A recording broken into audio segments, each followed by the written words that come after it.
here in just 1 second.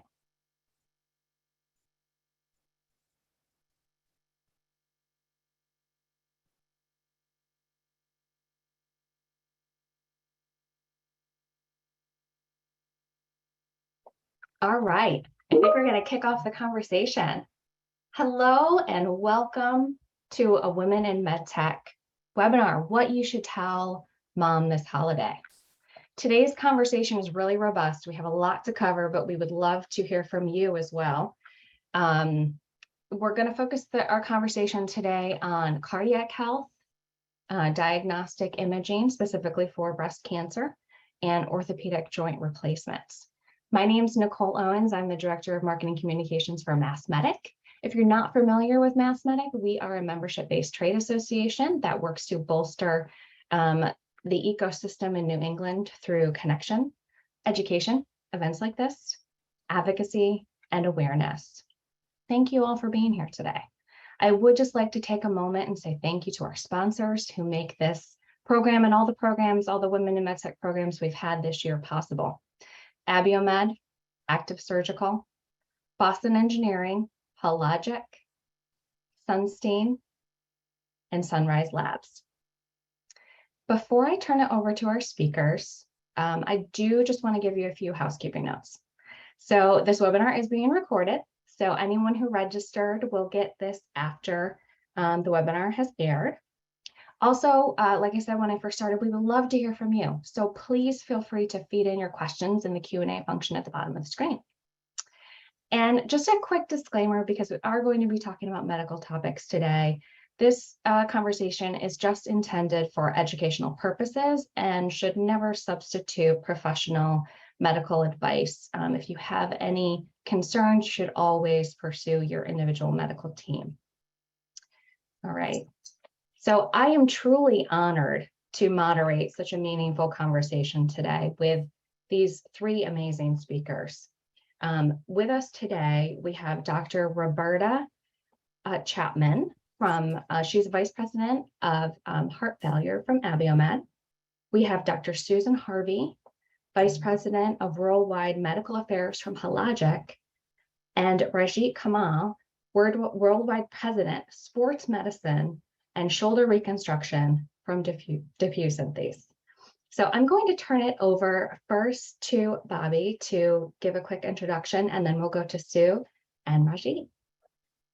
Nicole, thanks for the opportunity to be here today. And this is a topic that's near and dear to my heart. As I shared with you, my own mother developed heart disease while living with me, and I didn't recognize signs or symptoms. But in fact, heart disease is the #1 killer of women worldwide and claims more lives than men every year. The most common form of heart disease that we are concerned about is heart failure, is very common in women. And the two drivers of heart failure are high blood pressure or hypertension and coronary artery disease. Also, diabetes, smoking, obesity, and physical inactivity contribute to the development of both hypertension and coronary artery disease, as well as subsequent heart failure. Thanks, Bobby. A lot to think about. Sue, would you mind introducing yourself? Oh, hello, everyone, and thank you for including me in this conversation. This time of festivities, it's important to think about family and what we can all give to each other. I'm the Vice President of Worldwide Medical Affairs at Hologic. I work in the corporate offices now. My background is 30 years in academic breast imaging. The last 15 were spent at Johns Hopkins, where the majority of that time I ran the breast imaging division. So I'm so fortunate to follow Bobby. We are, cancer killer is the second biggest killer of women. In the United States, breast cancer is #2 to lung cancer. In many other parts of the world, it's #1.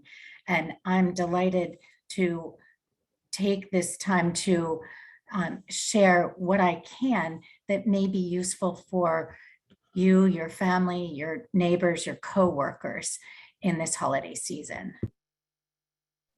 Amazing. Thank you. And Rajit, would you mind saying hi? Absolutely. First of all, thank you for having me on this panel. I am Rajit Kamal. I lead the sports medicine and shoulder reconstruction business for DePuy Synthes, which is part of Johnson & Johnson. I used to lead our knee replacement business. I've been with J&J for 15 years. My mother had knee replacement, so I have seen the impact this procedure made on her life, both physically for her to get back into physical activity, but emotionally and mentally as well. Women have a 3 to 4 times higher probability of needing joint replacement. So this is a very relevant conversation, and I'm looking forward to the discussion today. Thanks. And, like I said, we really are honored to have all of you here. You're leaders in your field, and this is fantastic. So going back on what you just said, Raji, why do women tend to get more joint replacements? Yeah, it's a great question, Nicole, right? So first I would start by just stepping back, right? You need a joint replacement when cartilage, which provides the cushion between, say, a femoral or tibial bone on a knee, starts to wear out. Now, some of that happens as we all age because that's the wear and tear of the cartilage. But women have higher probability because of few, and it's multifactorial. It has to do with anatomy. It has to do with biomechanics. It has to do with hormones, especially in postmenopausal women. Activity level, body weight. So all these factors combined impacts who needs a joint replacement. And the data shows that women have 3 to 4 times higher probability than men for needing that joint replacement surgery. Interesting. Some wonderful things to look forward to. Sue, if we could turn it over to you just to talk a little bit about regular diagnostic imaging or preventative screening.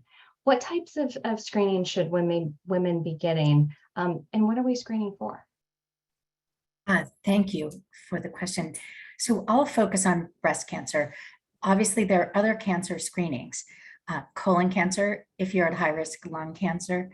And so what I want to focus on again is breast cancer. One of the things that I think is very helpful is that the guidelines are all across the board for the age to start and the interval to screen.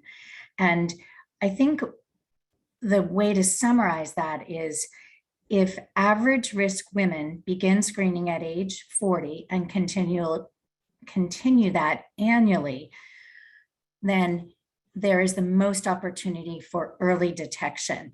Early detection in breast cancer equals less aggressive treatment and a dramatically increased survival rate. In the United States, for early stage breast cancer, the survival rate is 98.6% at 5 years. That is tremendous. Now, just to think about what are your risk factors for screening? Well, I like to divide them into modifiable risks and not modifiable risks. You can't change your gender. You can't change your family history or your breast density or your genetics, such as the BRCA1 and 2 gene. And there's a whole long list of other genes as well. The modifiable risks are very similar to what we've already heard regarding exercise, obesity, the option to not smoke cigarettes, the option to avoid alcohol, to make those choices to lower what aspects of risk that you have control of. And there's so much more to say, and we'll get to that as further questions. So thank you. Wonderful. There is so much more to say. And again, if you have your own questions, please feel free to put them into the Q&A function at the bottom of the screen. I think I'd like to go back to heart health for a minute. So we heard about some of the risk factors for that, Bobby, but could you talk a little bit about some of the more regular heart issues, and what are the signs and symptoms for those? What should we be looking out for? Certainly, Nicole. And just as Sue alluded to, much of heart disease is preventable. With early detection, awareness of the risk factors, we can prevent suffering from devastating consequences such as a large heart attack and subsequent heart failure. Hypertension is a very common initial presentation, and what's challenging is it's often referred to as a silent killer. It can lead to both strokes, heart attacks, and heart failure. And the best way to really screen for hypertension is to check your blood pressure. You can check it often. If you go to the grocery store, you can see a blood pressure check, or it's very reasonable to purchase an ambulatory blood pressure cuff, and you can check for that at home. Another common risk factor is diabetes. And diabetes is challenging, again, because sometimes you have high blood sugar, and diabetes can actually prevent patients from experiencing chest pain when they're having a heart attack. So that can lead to shortness of breath as being a symptom for a heart attack in someone with diabetes. Women, more so than men, can have very atypical symptoms of a heart attack. And 10% of the time for women, it's actually just jaw pain. It's not what you think of as crushing chest pain. For women, it can be simply shortness of breath or simply anxiety because they can't catch their breath. And it's sad to say, but true, more women are discharged from an emergency room with a diagnosis of a panic attack in the setting of a heart attack when they're really having a heart attack. So again, those subtle signs and symptoms that often women know something's wrong, but they may not seek medical attention, are critical to early diagnosis and prevention of further heart complications. Thanks, Bobby. And, when we chatted in preparation for this call, you said some really interesting things about, as we're going home for the holidays, some things we can, recognize in our loved ones, maybe some lifestyle or behavioral changes that could be indicative of a bigger problem. Could you talk about some of those things? Certainly. And when you're home over the holidays, if you're not seeing your mother or loved ones frequently, you may notice changes that those living in the same household don't notice. I always look for the lipstick sign when I'm seeing women in clinic. And if they normally come in and they're wearing lipstick and makeup and suddenly they show up and they don't have it, it tells me that they are perhaps more fatigued. There may be more challenges going on why they don't have the extra energy to put that lipstick on. Certainly, if you look at the cooking habits, those who may have formerly cooked for themselves or their families and are now having takeout or frozen foods, both of which are often high in sodium and can lead to higher blood pressures and fluid retention, those can be a sign that someone's not feeling as well. If your loved ones simply walk to the mailbox to check their mail, but now they're driving to the end of the driveway to check their mail, all of those are clues that there may be something more going on than they are really admitting to or recognizing if they're changing their behavior. Yeah, that's a really good point. And what about in your loved ones in your family who might not be older in age? Someone who may have just had a baby or anything like that. Are there things we should be looking out for in them? Excellent point. During pregnancy, women can develop both high blood pressure and diabetes, and that alone puts them at higher risk for cardiovascular complications 10 years later. But also, during the later stages of pregnancy and up to 5 months following pregnancy, women are at risk of developing peripartum cardiomyopathy. Oftentimes, the signs and symptoms may be brushed off to that typical of during a pregnancy or following a pregnancy, but it's simply shortness of breath, fluid retention that can be seen in your ankles. If you can press your ankle and leave a thumbprint, that's often a sign of pitting edema or fluid retention. That could be a sign of more going on than simply a normal pregnancy. Okay, good to know. Sue, for in addition to preventative screenings that we've talked about, when should a woman pursue a diagnostic image? Thank you for this question. And as Bobby has just shared, there are signs and symptoms of breast cancer. And it's important for women to understand those. A lump that you feel in your breast is very important to have evaluated. And as a radiologist, I have a bias that imaging is the best evaluation. A cyst can feel like a cancer to a clinical breast exam. A mammogram and an ultrasound will shed light onto that. So we have palpable lump. If there's breast swelling or rash, that can be a sign of very important inflammatory breast cancer, which develops very rapidly. So be aware about swelling, red rash, and tenderness of the breast. Also nipple discharge. Many women, particularly postpartum and for sometimes years after, will have milky nipple discharge. Milky nipple discharge is typical of fibrocystic change, but bloody or clear nipple discharge, often you'll see it in your bra, sometimes in a nightgown. So those things really require that you get additional attention.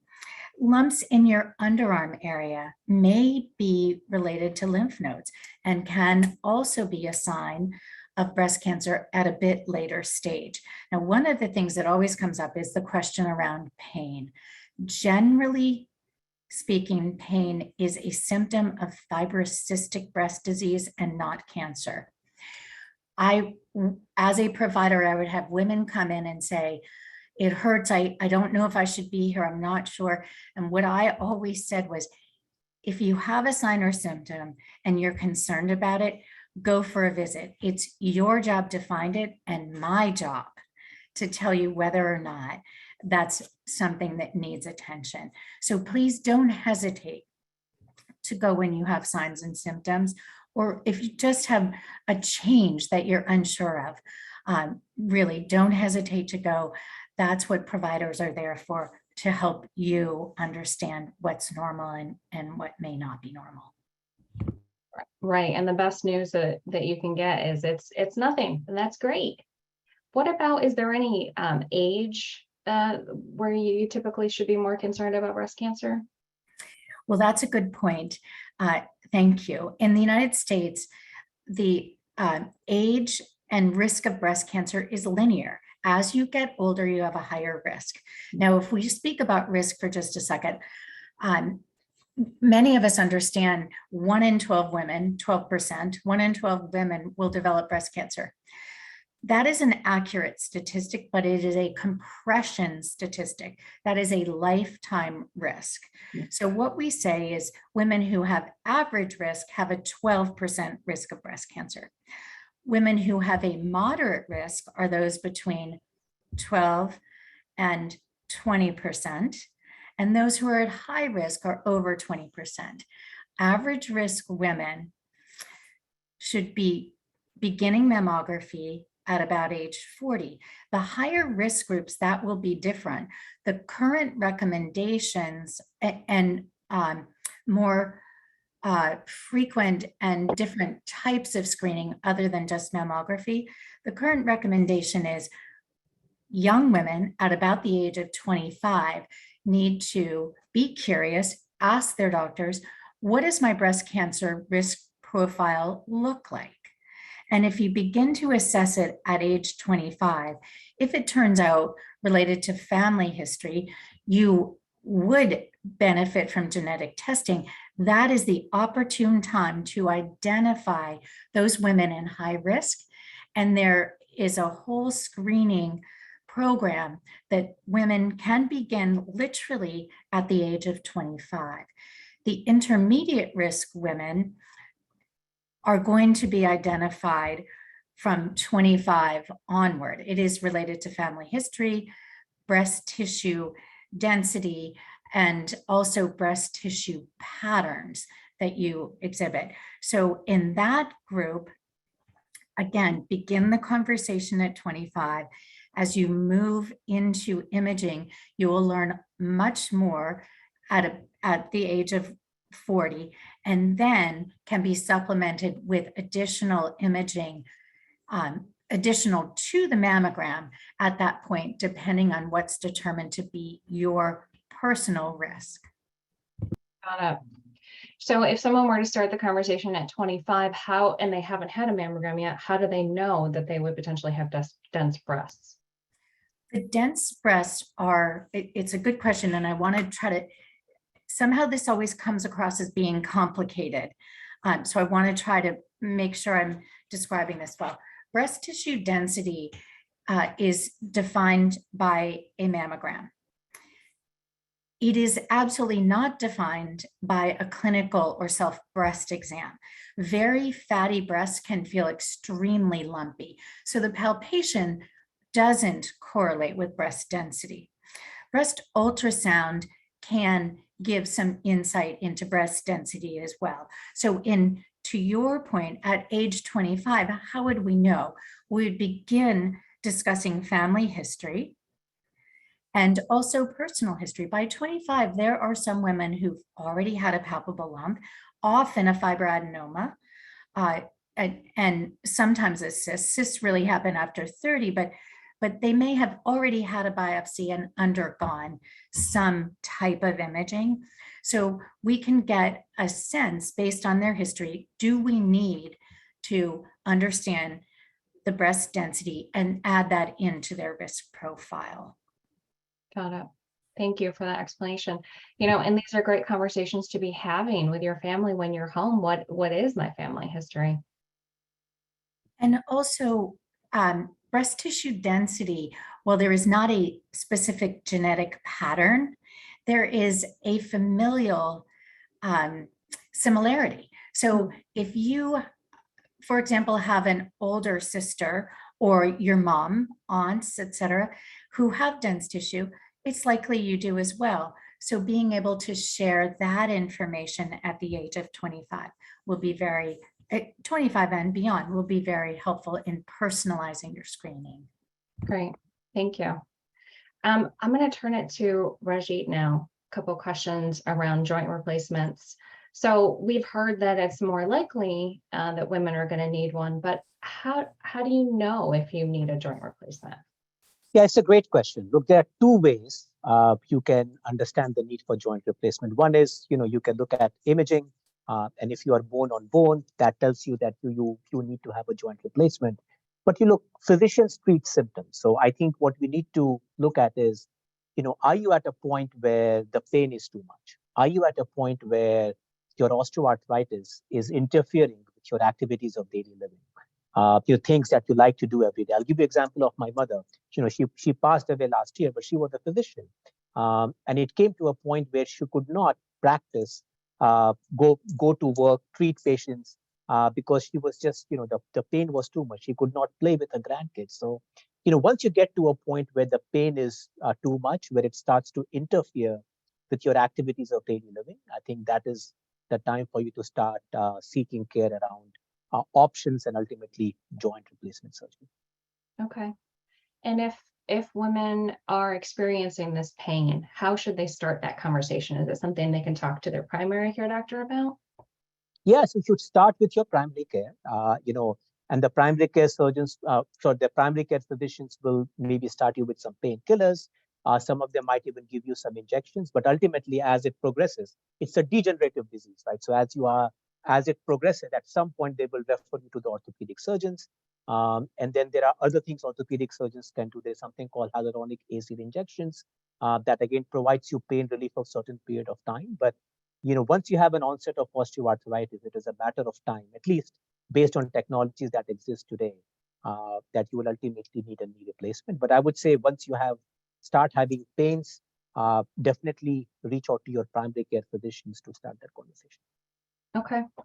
And what about physical therapy? Is that anything that can help prevent a joint replacement or, kind of stave it off for a little while? It can definitely, delay the need for joint replacement. I think physical therapy is always helpful. It can strengthen your muscles, right?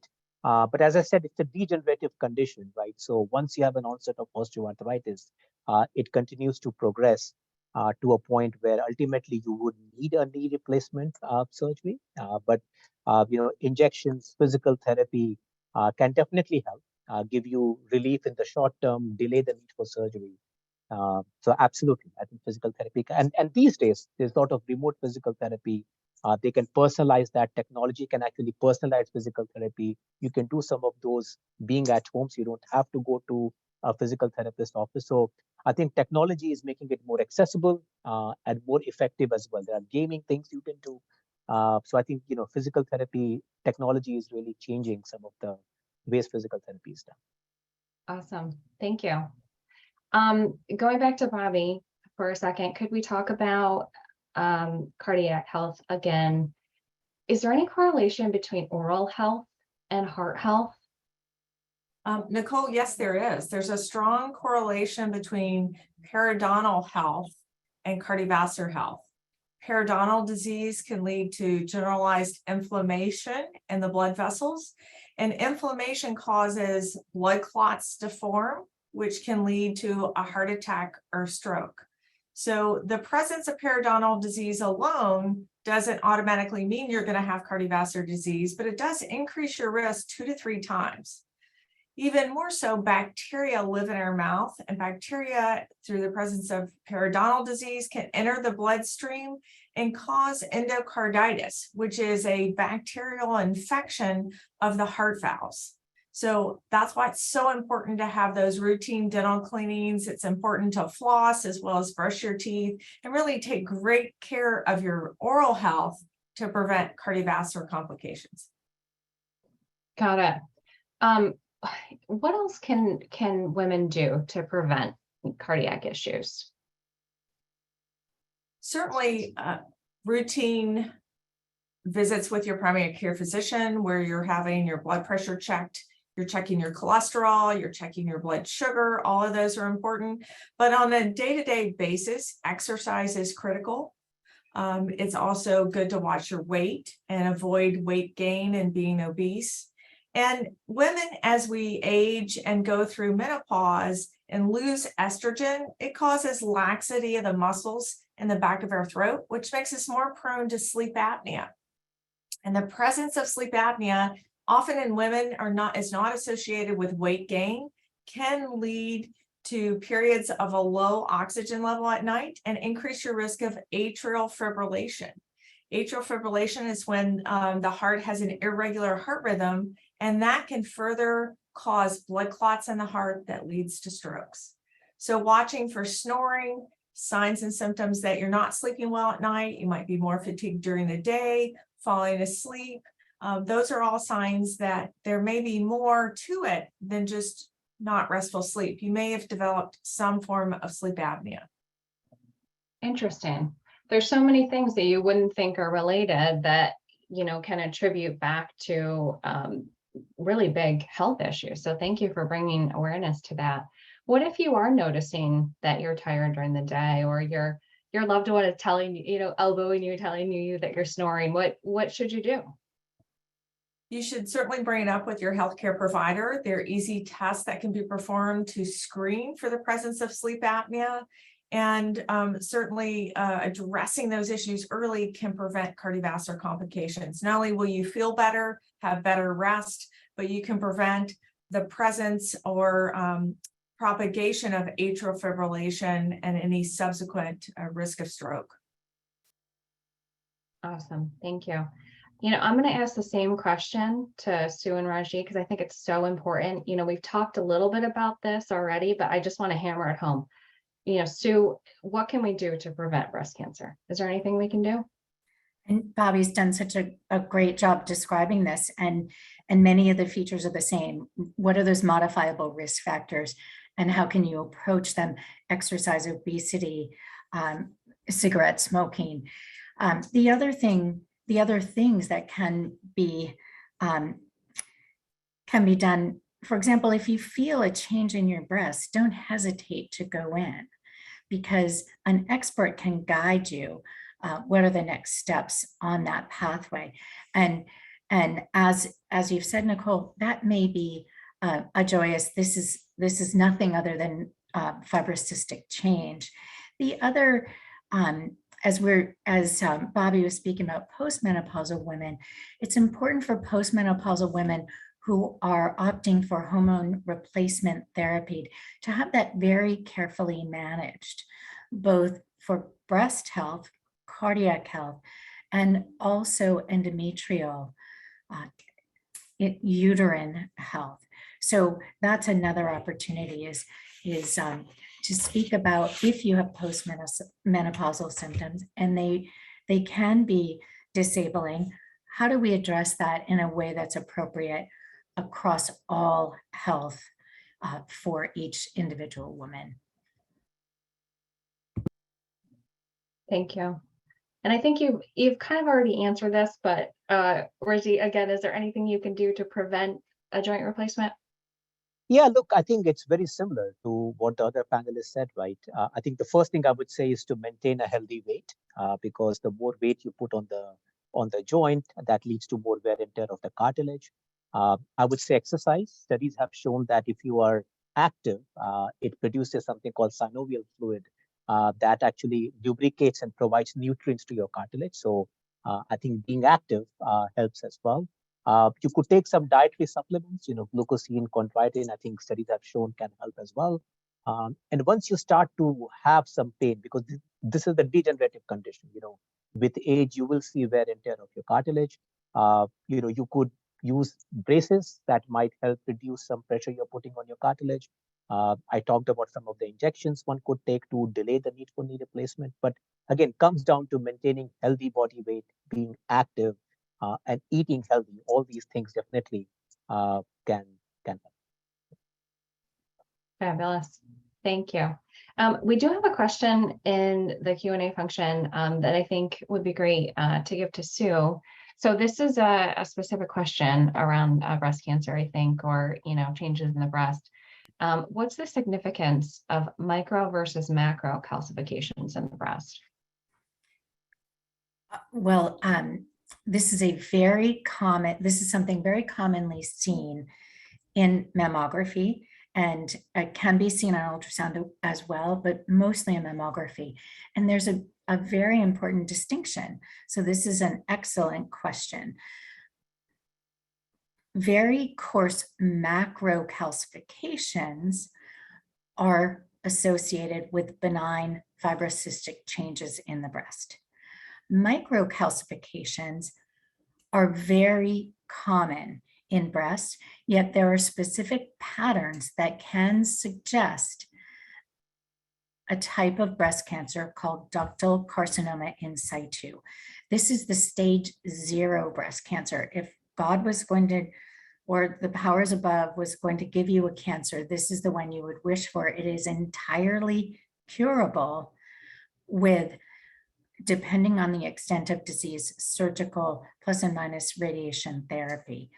And so this distinction is made based on a mammogram. And the ideal way to assess calcifications happen to be 3D mammography or digital breast tomosynthesis. In these images where there are layers of the breast seen in each image, like the pages of a book, you're able to see the print on the pages. If you look at the top of the book, it's all summation. So this allows very good detail to evaluate the calcifications. So very important point. Often additional mammographic views called magnification views are done, which literally, like you would do on a computer screen, you can blow the image up and look at those details. And there are very specific patterns that are suspicious and concerning and lead to biopsy, and other patterns. There can be calcifications in blood vessels, in the arteries, for example, and the very coarse calcifications as well. And Bobby, as I get to this, I've practiced breast imaging for 30 years. In that time, the relevance of arterial calcification on mammography has swung back and forth as to whether it is a true marker of cardiovascular disease. Right now, the thinking is this can be relevant if it's seen in young women. In women age 70 or so, many arteries begin to calcify throughout your body, and that can happen in the breast as well. So in younger women where calcifications in the arteries in the breast are seen, that may require a visit to a specialist, certainly a discussion with your primary care provider. Thank you for that answer, and really good points. I'd love to turn the conversation a little bit to diagnosis. So we've been talking about lots of ways to prevent, what should we be looking out for? Can we start with cardiac? If you think that you might have a heart issue, what type of screening tests should you be pursuing? Nicole, a simple test is simply an EKG, which is an electrical tracing of your heart rhythm. And any physician can perform an EKG in their office. That will give some indication of your heart rhythm, your heart rate. We can look at signs of thickening of the heart muscle on an EKG. We can also see changes that correlate with enlargement of chambers. If someone might have atrial fibrillation and their left atrium, the top chambers are enlarged, we can see that on an EKG. We can also see changes that may suggest there's underlying coronary artery disease. So that's a very simple, easily accessible test that can be performed in any office. When you go to look more at heart valve disease or to screen for heart failure, we like to do an ultrasound of the heart called an echocardiogram. It gives us an overall assessment of the chamber sizes of the heart, the thickness of the heart muscle, how well the heart is squeezing or contracting, if the heart valves are narrowing or leaky. So we can gather incredible information from an echocardiogram, which uses ultrasound waves without any radiation, and that can be performed in many offices and gives us incredibly valuable material to determine if someone has heart disease. And it's also a way we can actually follow patients once they are initiated on treatment for their heart disease. For stress testing is a way we look at flow through the blood vessels. And often if a patient is able to walk on a treadmill, that's the preferred method. With women, in fact, instead of using nuclear imaging, the preferred imaging modality is with echocardiography, because we can see around the breast tissue. We don't have as much artifact from the breast tissue. So that's an excellent way to screen for any presence of reduced blood flow to the heart during exercise for women, is to have them walk on a treadmill, do an echo image before and an echo image at the end of their stress test. If we need a further look, we can do CT angiogram, which gives us really a roadmap of the heart arteries, and it's a non-invasive way. Or we can do coronary angiography, which is performed in a cardiac catheterization laboratory, where we actually inject dye into the arteries to the heart, and we can see close up from varying angles if there's any narrowing in the heart arteries that could be potentially opened in the cath lab, or may warrant further evaluation by a cardiac surgeon and be treated with bypass surgery. Okay, good to know. So same question for Sue. We've talked about mammograms as, a preventative screening we should be doing. What other imaging should we be asking for if you feel like you have something suspicious? So typically in average risk women, we start with a mammogram. And if there's something visible on that screening mammogram, screening meaning you have no symptoms, then often women are asked to have additional imaging.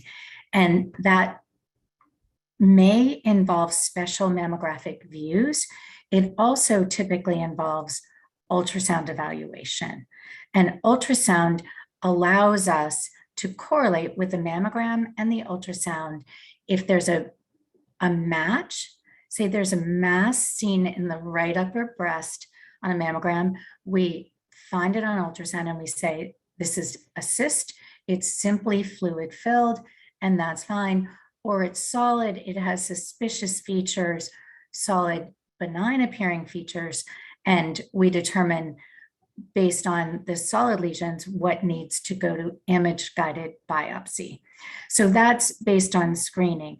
Now, if you have dense breast tissue, and we've spoken a bit about this, dense breast tissue simply means that there is more lobular structures. Lobules are the portion of the breast that make breast milk.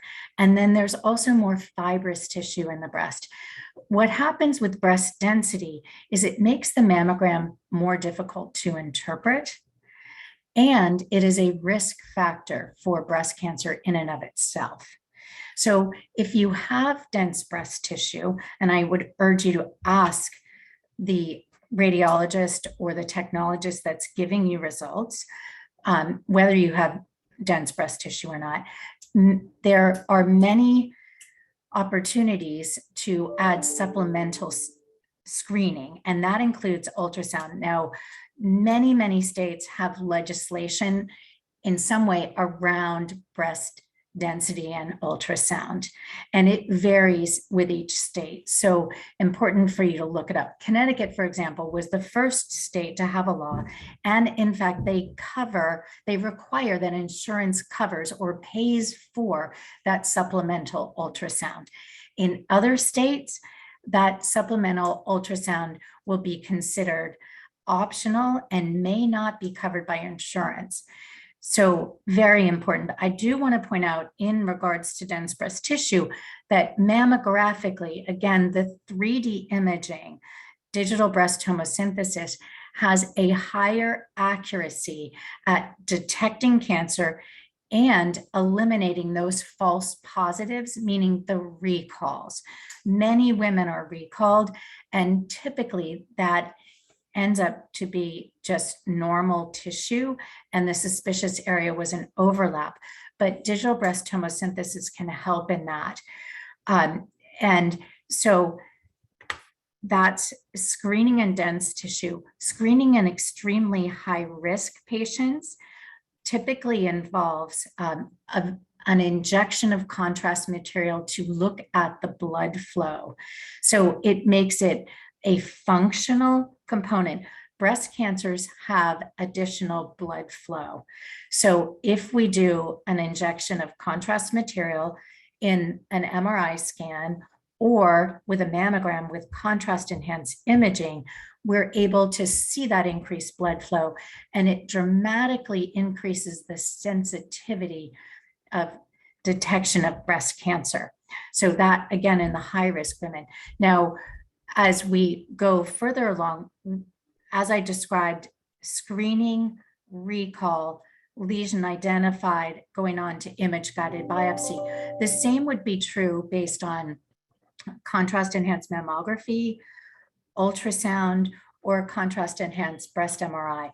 All of those imaging modalities do guide biopsies as well. A biopsy now, I was thinking about innovations. I started breast imaging when we used film screen. So essentially a photograph of a breast.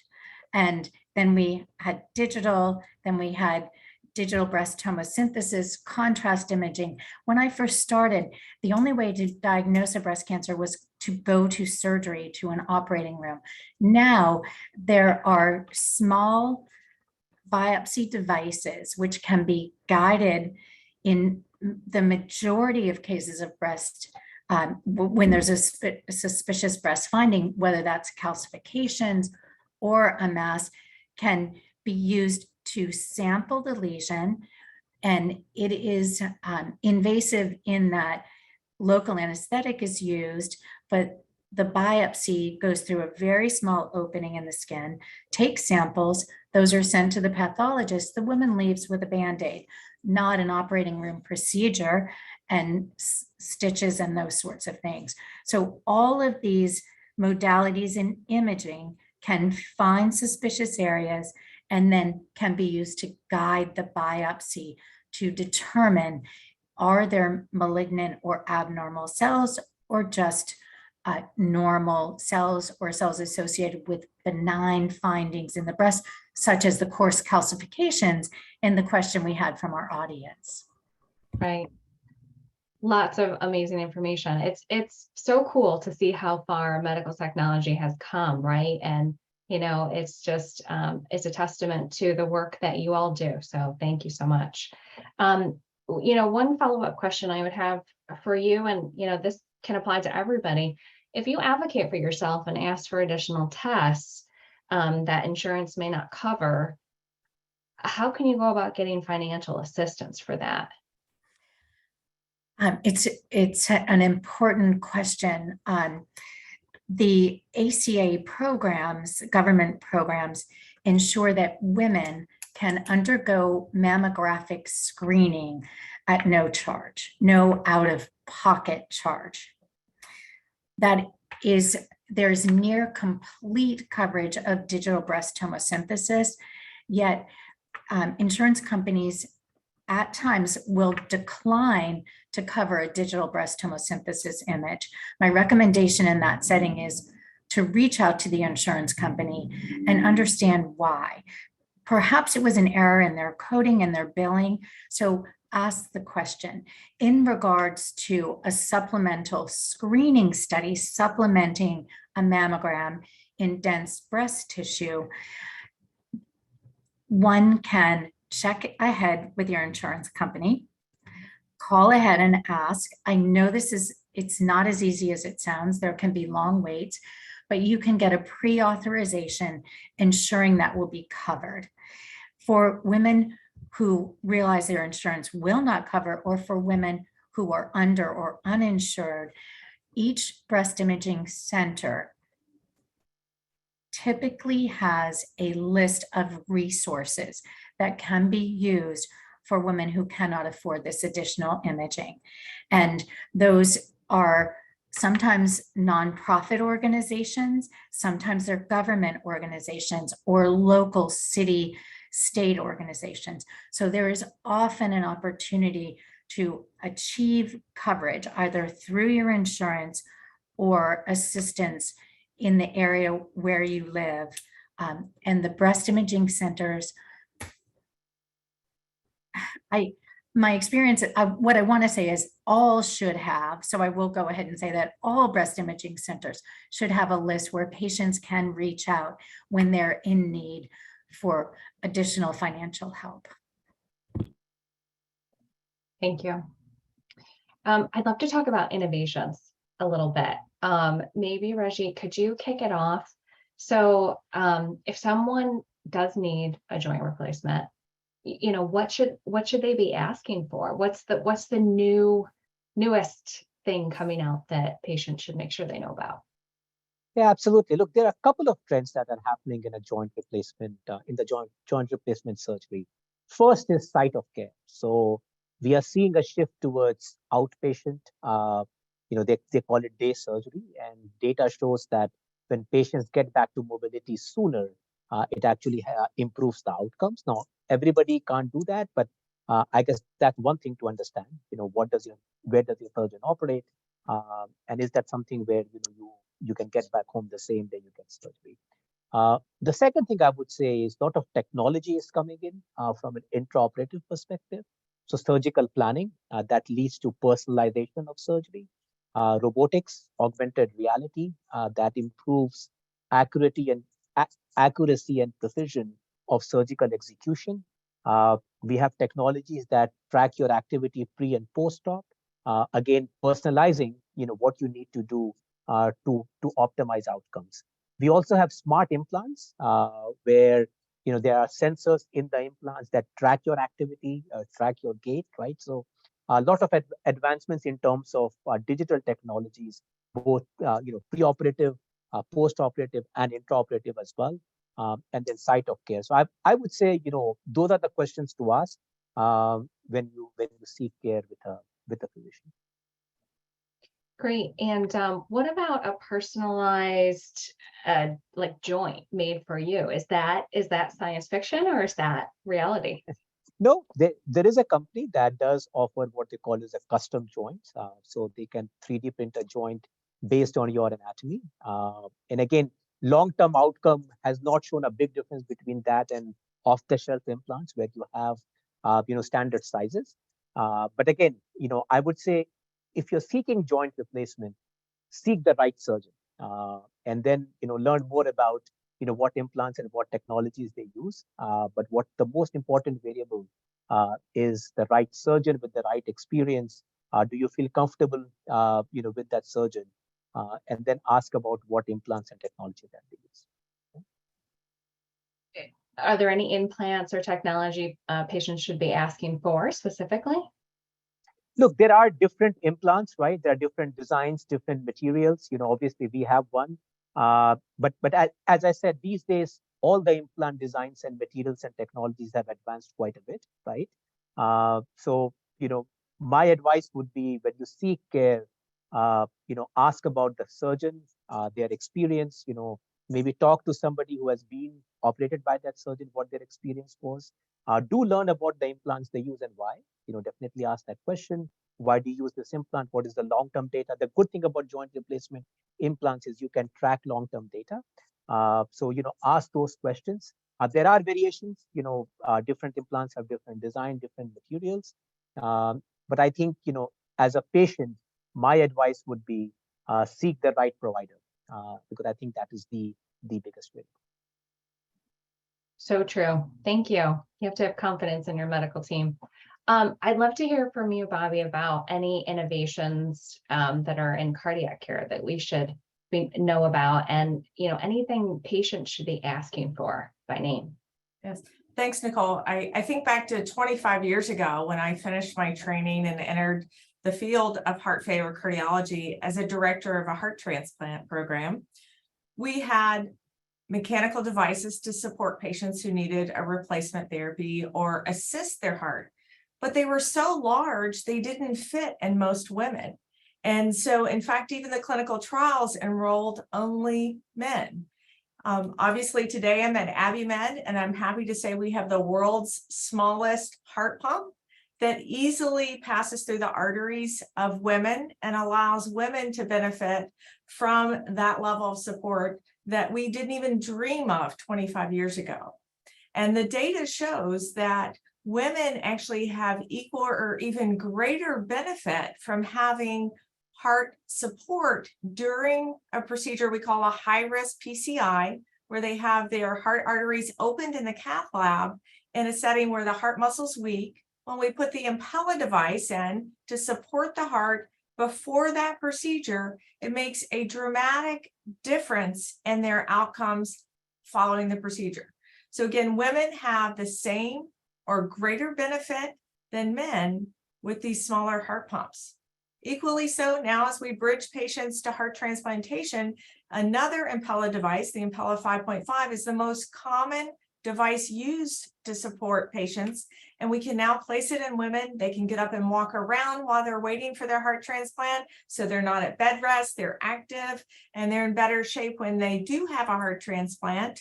Or if they have postpartum cardiomyopathy that we mentioned, we can often support those women with these small Impella devices and bridge them back to full heart recovery, and they don't have to have a heart transplant. So it's thrilling to see the miniaturization of these devices that are really allowing more and more women to benefit from aggressive care and have so many more options for surgical and minimally invasive treatments. Yeah, that's really exciting. Thank you. And thank you for all the work you guys are doing on that. It's amazing. Just a reminder, if you have your own questions, please feel free to put them in the Q&A function. We have about 5 minutes left. So if we do have time to take your question, I'm going to throw it out to Sue now about innovations in diagnostic imaging. Is there anything that's, kind of the new and hottest thing that patients should be aware of and, potentially ask for? Well, thank you so much.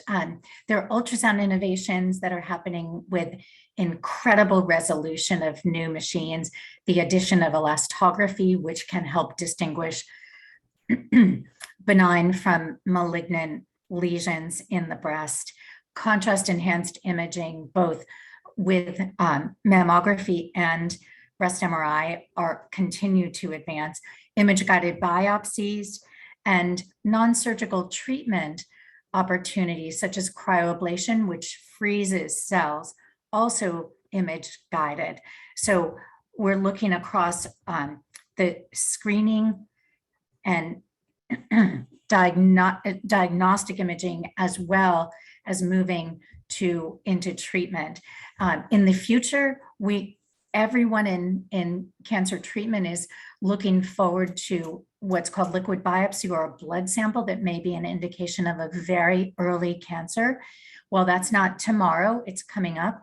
And we are developing imaging to support that. And what I mean is that there would be a blood sample saying, yes, there's a cancer, and it appears to be breast. Now we need to find the cancer in order to treat it. So lots of things coming. Thank you very much for the question. And I have learned so much during this. I want to thank Bobby and Rajit as well. Yeah, this has been a great conversation. Thank you, everybody. So my last question for the panel is about advocating for yourself. How important is it to, ask your own questions, be educated, and what advice would you give to your mom or your loved one? So, Rajit, why don't we start with you? Yeah, I mean, look, I think, especially with osteoarthritis, sometimes people say this is just part of, aging. And I think when you see your loved ones, when you see osteoarthritis interfering in their day-to-day activities, when you see them suffering from pain, my mother, she went into depression because, she just could not be as active, could not play with her grandkids.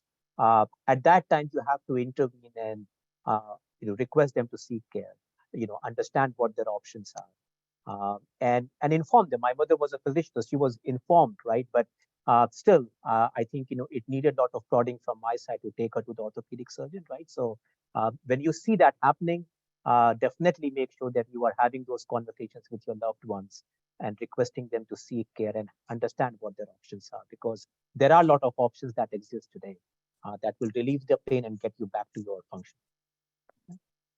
Thank you, Bobby.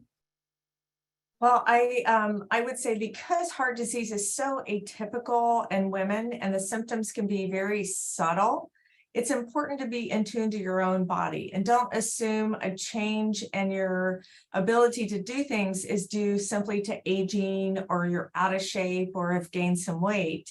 Really seek medical attention for a more thorough evaluation. And too often women may be dismissed by a healthcare provider. And frankly, it may be just their lack of awareness or education about some of these atypical signs and symptoms. But I would always tell patients who came to me, trust that gut feeling. I've never seen it fail a woman. And if you feel like there's something wrong and a physician or healthcare provider is not listening to you, seek a second opinion. And too many times women are hesitant to be offensive and think they might be offensive if they want a second opinion. But I would tell you to trust your own gut instinct and seek that second opinion if someone's not addressing your concerns. Love it. Thank you. We did have a question come in the Q&A function for you, Bobby, if we could answer it quickly, and then we'll turn to Sue for your advice around being an advocate. It's around the Impella device. So you had mentioned it allowing for patient activity outside of the bed. Is it used at the point of care setting or only in a clinic? So it's in an ICU setting. There's a family of Impella devices. Some are put in through the artery and the groin, and that placement does not permit ambulation. But the other option is through the axillary artery right under the collarbone. And that's the place where patients are able to get up and walk around and can be active while they're being supported. We also have a new Impella RP Flex that was just FDA approved. And that is placed in the vein in the neck and allows patients also to be up and mobile and ambulatory while their heart is recovering before the device is removed.